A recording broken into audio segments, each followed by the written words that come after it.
This is the local and national news from Fabulous 103 FM, brought to you via YouTube. And it would be fabulous if you subscribed to our YouTube page, with the promise in the future that at different times we'll have subjects that are only available to those who subscribe. So please, subscribe to our YouTube channel. It's easy. Click the subscribe button. And at the same time, click the like button too. Bangkok authorities report that they're ready to deal with the latest COVID outbreak that's reported by Thai media as having reached 10,000 cases per day in what's described as the sixth wave of the coronavirus here. The capital region is seeing the majority of new cases for the whole of the country. However, with holidays and travel, that may change. Far from alone, Thailand simply joins the growing number of nations that have seen the new variant emerge and figures rise.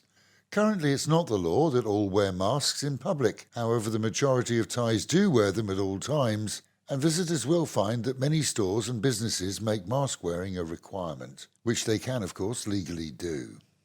The infamous nomadic Nigerian, who became Thailand's first domestic case of monkeypox after arriving here and travelling to Phuket, then escaping from his hospital bed and going on the run, was found to have fled to Cambodia at the weekend, leading to speculation that he had help in his travels.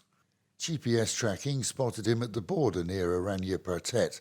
By then, he was already making the crossing. Cambodian authorities have him in medical isolation, and now for sure he won't be coming back to Thailand, as the buck has been passed by virtue of his exodus to their neighbours. Tests are being carried out on all who came in contact with him, but authorities here report that there's no evidence of a spread. He was caught in a busy marketplace in Phnom Penh. Thailand's current government and ministers survived a 3-day debate of no confidence in Parliament, seeing all of the cabinet and the Prime Minister receive confidence votes.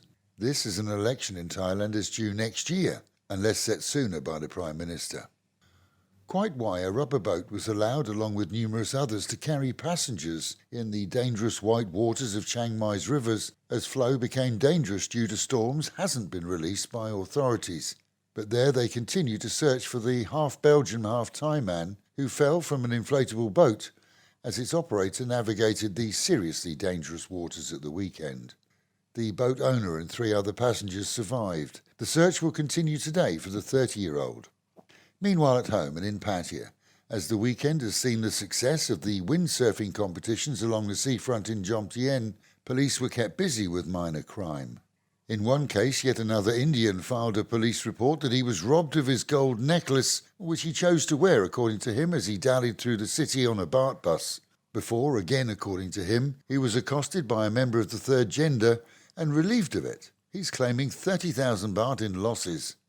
A raid on a Walking Street nightclub, resulting from reports that there were large amounts of drug dealing going on between customers, saw an early Sunday morning visit from the local police, along with drug enforcement teams. No drugs were said to have been found, but as it was 5 o'clock in the morning and they were still in swing, despite a 2 o'clock in the morning closing time, Pattaya's police chief oversaw the removal of some 3 dozen shisha smoking kits, which are all illegal in Thailand. This together with the removal of one overexcited American tourist who was yelling at them and being abusive. He'll wake up in the comfort of Soi 10's special accommodation wing.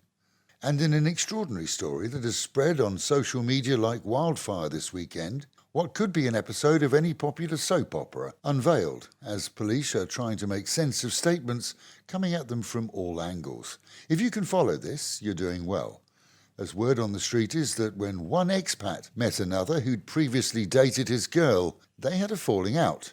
A fight ensued, and the former beau took a pasting. He, though, had a pal who was tougher than him, and took it upon himself to visit the victor's girlfriend's shop, where he proceeded to kick in the shutters and urinate on the window. You can't make it up. But this is Fun City. The lady has reported the damage to police. CCTV shows the smash and pee. But as statements are taking, police are seeking witnesses to the initial beating, which is said to have involved not just the one man, but several others from the shop, assisting along with an array of baseball bats and, if reports are to be believed, even a taser. Somewhere in the middle of that news story, we should have an ad break from our sponsor and the message to stay tuned for the next episode. And with the Met Office promising highs today of just 30 degrees, A cooler day, dropping down to 26 tonight.